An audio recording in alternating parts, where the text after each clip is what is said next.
Benjamin Franklin, the extremely industrious, inventive man who was one of the founding fathers of America. Benjamin Franklin was born on January 17th in 1706 in Boston, Massachusetts. He was the 10th of 17 children at this time, which is kind of funny to me how people go on and on about how people are having too many kids now. But back then, it was a normal thing to have definitely above 6 kids at least, whereas now people have maybe one, and it's a crazy big deal if you have one, so have more kids. But besides that, his father decided to become a candle maker as well as a soap maker as soon as they got to the colonies. And if you don't know what the process is for creating candles and soap, basically where you had to harvest animal fat and burn it, and then you would scoop the fat off and put it into molds and then put a little wick in it or shape it into a bar of soap. Now, Benjamin was a very smart kid, and he learned to read very, very early on in his life. He ended up going to grammar school and also studied under a private teacher.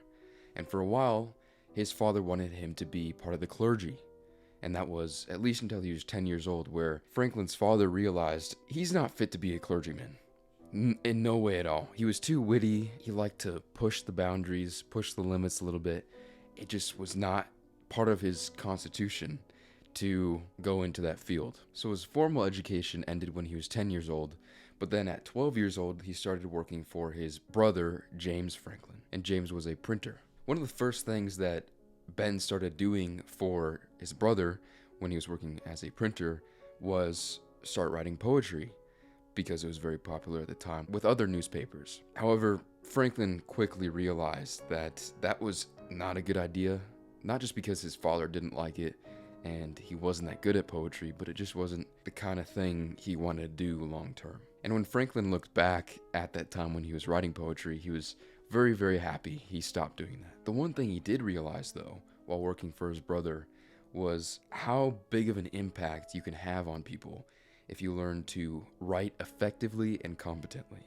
It's unmatched. And in 1721, James Franklin founded a newspaper called the New England Courant. And readers were actually able to contribute to the New England Courant. They just had to write in. So a year later, Benjamin decided, well, I'm going to become a contributor.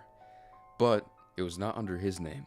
He wrote 14 letters under the name Silence Dogood, who was a middle-aged woman just writing into the New England Courant about various different topics.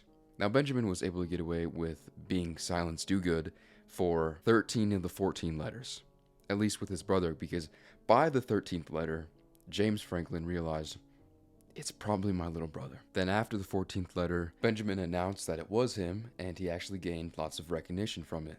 But his brother, James, did not like that he did that. Also in 1722, James was forbidden to print or publish for the Courant because local authorities said that he was mocking religion and holding the holy scriptures in contempt. So James handed over the responsibilities to Benjamin, and he was happy about this because now he got to take a little bit more responsibility and actually get to write more of the Courant this time. But then after a little while, Franklin got kind of bored, and so he decided to escape.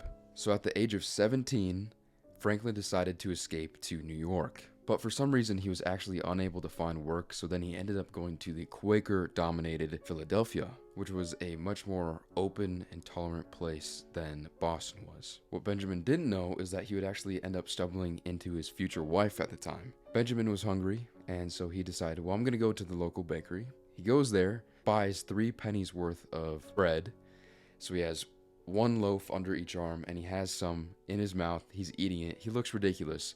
And he's walking down Market Street, and he passes the door where Deborah Reed, his future wife, was standing. And he said he thought to himself, quote, thought I made, as I certainly did, a most awkward and ridiculous appearance. And it was actually kind of funny because Franklin ended up working for John Reed, Deborah's father. So he stayed with them, and he was employed as a printer. Then in 1724, the governor of Pennsylvania, Sir William Keith, told Franklin that he should start his own business and that he should go back to Boston to raise the necessary capital to do it.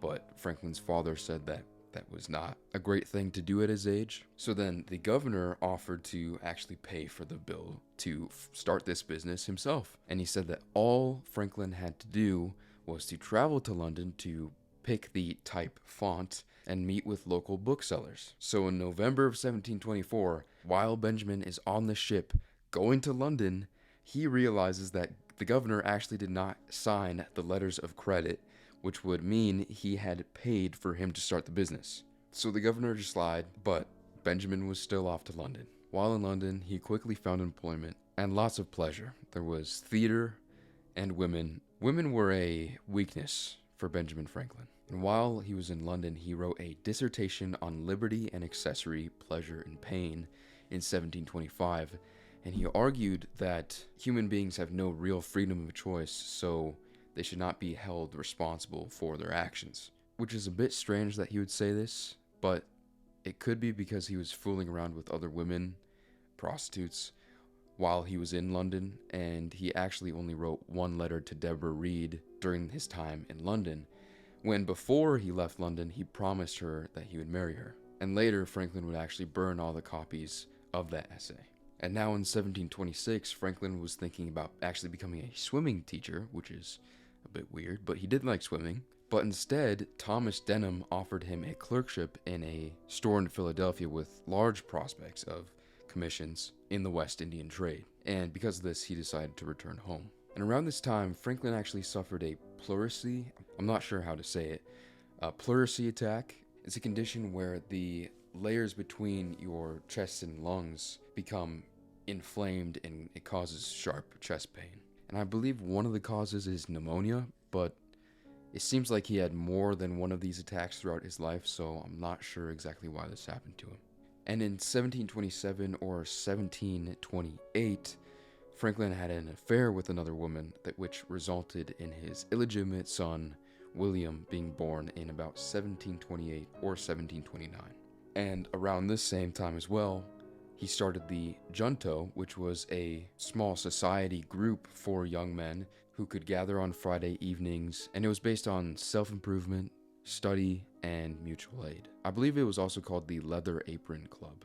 Now around this time, in 1730, his private life was becoming a bit complicated. He was messing around with other women. Like I said, women were a big problem for Franklin. He said he had a strong sexual drive. That hard-to-be-governed passion of youth was sending him to, quote, low women. And he thought he needed to get married. So Deborah Reed, actually, when Franklin was gone, decided to get married to another man, but then he left and disappeared.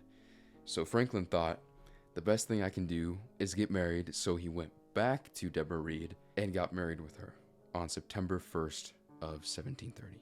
Now in 1731, he joined the St. John's Freemasons Lodge, which, say what you will, from what I've heard about it, there's creepy stuff that goes on, especially at the top levels, the 33rd, 33rd? I don't even know what it's called, but once you get above like the base layers, things get creepier and creepier. But Franklin also had purchased the Pennsylvania Gazette, which was another newspaper, and he wrote a passage on the Molasses Act, which was, again, just another tax, this time on sugar or molasses, from the English onto the colonies. So anytime you imported any sugar, there would be another tax on that. And so that combined with the Currency Act and then later the Stamp Act, that would lead to the beginning of a real rebellion against the British. And the Stamp Act was actually put in place because the British were in the 7 Years' War, which was also known as the French and Indian War, and so they needed more money. So finally, after the Sugar Act, the Currency Act, and then the Stamp Act, people started to have enough of that. But now, if you buy your own piece of property, guess who's going to have to pay taxes on that? So now it's not even yours, because if they can take it away by you not paying property taxes, is it really yours? Yet nobody rebels. And it would be later in 1766 that he was examined in the House of Commons for being in support of the Stamp Act. So Franklin was actually trying to go against this. Then in December 28th of 1732, Franklin then published his first edition of the Poor Richard's Almanac. He announced it in the Pennsylvania Gazette, and he ended up selling these for 25 years, selling 10,000 copies a year.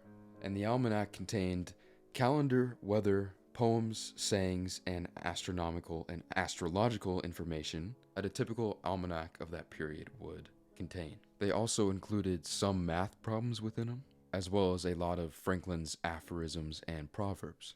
And he actually borrowed the name Richard from another almanac that was published in London. Now, going back to the Freemason stuff, in 1734, he became the Grand Master of the Grand Masonic Lodge of Masons in Pennsylvania. So, I believe that's the Grand Master's the 33rd level. Yeah, again, that stuff is just creepy and weird. And very, very weird. Especially, like, I hear of people whose grandparents or parents or firefighters, police officers in smaller towns attend these meetings at the local Masonic lodge, and every time I see that, I'm just like, that's weird. It just seems culty.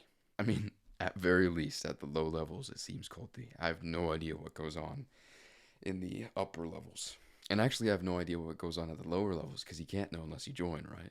Anyway, guys, thank you very much for watching this video. I really appreciate it. Please don't forget to like this video, subscribe, turn notifications on, and share this video. That is, if you like it. I also have an email list that you can sign up to for free, and every week I'll send you a small summary of a great man from the past, and I'll send you an email anytime I upload a video like this. But thank you guys very much, and I'll see you guys next time.